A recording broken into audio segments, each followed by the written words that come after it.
Hi, today I'd like to talk about CHIRP. What is CHIRP and how we're going to use it from the standpoint of detection mechanism. CHIRP, also known as CISA Hunt and Incident Response Program tool. It's basically a forensics collection tool that CISA developed to help network defenders and to detect any indicators of compromise associated with relevant activity of the recent threats and attack vectors that are going out there from the standpoint of cyber analysis. One of the key alert was that was published by the CISA is that advanced persistent threat compromise of government agencies, critical infrastructure, and private sector organizations. And the other one is on how we will be detecting the post-compromise threat activity in Microsoft cloud environments. We will be concentrating on the first alert that we talked about, more about on-prem environment today from standpoint of incident response. How do you know that you are safe from the standpoint of various indicators of compromise,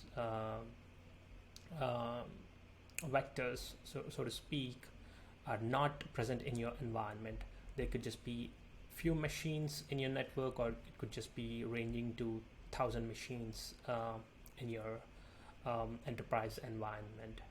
How do you know that you are safe from the standpoint of SolarWinds related activity or Half-DM related activity? These are some of the tools that we'll be using today to identify and detect from the standpoint of any indicators of compromises present on your machines. So this way that helps you identify, analyze, mitigate, and take proper incident response actions within your environment. So that being said, I'm just gonna go ahead and quickly start on how we will be installing CHIRP, and what are some of the requirements. I'll be going through some of the requirements. I'll also be going through on how to run the script, and I'm going to show you some of the key components within the zip file that I downloaded from the CISA.gov website, just so you are aware of in the components and how the exact methodology works from the standpoint of executing or running the script. So that being said, I'm just going to get started here. The first thing is basically you'll have to download the CHIRP zip file, right? So that was posted within the CISA repository within the GitHub, right? So if you were to just type in github.com and then search for CISA, and then that's where you'll have a bunch of repositories posted by the CISA team, right? So that being said, I'm just going to quickly show you on how we're going to get started here. So let's real quick check on the progress. The first thing that we'll need to do is basically download the zip file from the GitHub repository, so which I downloaded this afternoon, just so you guys are aware of. That's in the download section, and I extracted that file, and then you should just be able to extract and open that specific folder, and then click on CHIRP main, and this is where all the information is here, right? Some of the key things are basically set up. Some of the key things are basically executing the Python script from the standpoint to understand various different attack vectors based on alerts that were posted by the United States government, right? So how basically CHIRP works, right? Basically it's again from the standpoint, it's basically a command line executable.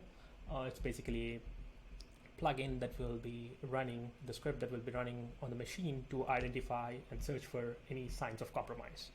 So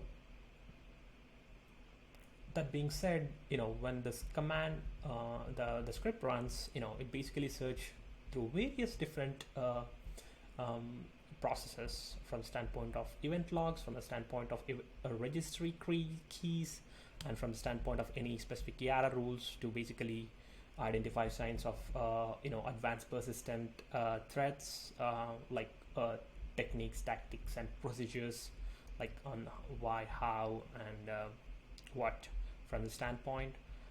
So I'm going to show you a quick indicators file too. It's basically a YAML file where you should just be able to add different indicators if you like to search within your system, within your network, if you would want to execute this same script on multiple machines in your environment, right? So this way that helps you to identify key things, right? For example, teardrop, raindrop, malware, or basically anything with respect to credential dumping certificate to pulse, or anything with respect to system network and Office 365 enumeration itself, and also any of the key observable indicators from the standpoint of lateral movement, right? So that being said, so I basically downloaded again the zip file from the GitHub repository, and I extracted that file, and this is the folders under that specific main folder from the standpoint of extract. And the first thing that I did was basically install Python, right? The scripts basically execute with the Python coding language, right? The information was developed based on Python, right? So that being said, I basically downloaded Python onto my machine via the Microsoft Store. I downloaded the Python 3.9 version, as you can see here on the left side, and then that being said, the next step that I took was, after installing Python, I basically went into the downloads CHIRP main folder, and of course there is a subfolder that was created as CHIRP main, and this is where I created an virtual environment. What is a virtual environment? So for example, let's say you have Python installed, and there might be bunch of system packages and various other custom packages that were built out, and you don't want to mess that specific whole system packages itself. That is where the virtual environment comes in hand. Basically, it's a virtual containerized environment that will be created, and only the requirements for this specific execution will be added into the system, into the virtual environment. So this way it satisfies the requirement of the CHIRP.py execution, right? So that being said, I basically just created a virtual environment, Python 3-m virtual env is the way of saying that just create a virtual environment, and I also named it as the same name, v and v, and of course once I pressed enter, it basically just created a virtual environment. That being said, within the virtual environment, I wanted to make sure that I activate the virtual environment, right? So then I basically, from the current directory, went into scripts folder and then basically activate.ps1, right? So once it is activated, we are in the virtual environment. As you can see here, it's in the green color within the brackets v and v, right? So then I would want to make sure that the requirements are met from the standpoint of CHIRP main, right? So as you can see here, there is the setup file, right? You can always click and edit the setup file if you would want to, but from the standpoint, it basically checks out anything with respect to the packages that are needed, or dependencies, so to speak, to have this CHIRP Python file executed, right? So that being said, it's within this folder, within this current directory, I basically executed to install the required packages of CHIRP. So as you can see here, there are a bunch of packages that were installed, right? Like Nuitka and Yara Python, Rich, PyYAML, PSUtil, XML JSON, and some of the other dependency packages, as you can see here.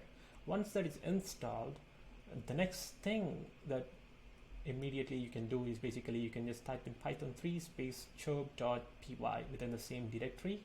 So this way it's going to ask you to enter what is the alert type that you wanted to search for within your environment, right? The first alert basically says that AA21-008A, right? So it's basically an indicator list. So if you click on indicators in the same folder, you should just be able to see a specific folder named as AA21-008A. You can just click on that, and then you can see here various YAML files will be leveraged to run, to be searched within your on your machine, right? As you can see here, solar fire, raindrops, sun shuttle, teardrop, and IOC's YAML. You can always just click on YAML, and then you can always open that if you like to, and see what's going on within the YAML file. But again, it's up to you from the standpoint, how that YAML file is created. It has a specific language, and how to write those specific a specific syntax from standpoint. As you can see here, that the 3 lines indicates that it's a one single indicator, right? And the next coming to 3 lines, basically it's another single indicator. That being said, there are a bunch of various indicators that it's going to look for and search within your environment, right? So as you can see here, when I executed, I basically had provided the input of AA21-008A. Basically that is the one that we'll need to use for if you will be going for on-premise environment. But if you're using Office 365 environment, something that's Azure related, then you can go for AA21-062A, right? So as you can see here, once I started executing, pressed enter, it started executing. It's basically reading my PowerShell event logs. It's basically checked my network for any indicators, and it did find 0 IOC hits, and it's basically searching for my registry keys, and then checking out my entire file system, anything with respect to the YAML indicators present. And it's basically telling me that it's just going to take a while because the file system is huge from the standpoint, and it's going to take at least an hour or two to completely execute this script search from standpoint of the various indicators that needs to be searched for on your machine, right? As you can see here, it's still processing. It's still trying to scan files from the standpoint of Yara, and it's basically telling me that it's going to take a while, right? So once the scan is completed, what's going to happen is that there will be a new folder generated. It may be named as output. So right, as you can see here, the folder is already generated, and the file type is JSON file. As you can see, if I can click on open, and it's basically gonna open the JSON file from the standpoint. So this way, this feed can also be fed into your CM tools if you have any, but if not, you can just manually view those specific JSON files from the standpoint of UI. So this way it's gonna help you to read and go through your output of what's being discovered in your environment, right? So that being said, I'd like to end this session, and as you can see here, my scan on my machine, it's going to take a while to have that completed. I started the scan around 1452, and then it's going to take a while, and now it's around at the point of 1511. It's basically telling me that we are still working on scanning files. So that being said, it's a useful tool if you are nervous about what's going on in your environment. If you're not sure on what's going on your machine, it's a good way to have the script executed to understand various indicators observed within your environment. And if there are any indicators found from the standpoint of a network registry era and anything with respect to events, it's a great way to completely reinstall your machine. So this way it will spin up with the operating system with clean slate and no files to be discovered on your machines that were related to the indicator of compromise. So yeah, that's pretty much it. And I would like to cover on this session. If you have any questions, please reach out via comment section and I can help you to guide you on anything with respect to installation or anything with respect to specifics of the findings that you want me to help. And thank you so much for your time. I really appreciate it. Take care. Bye now.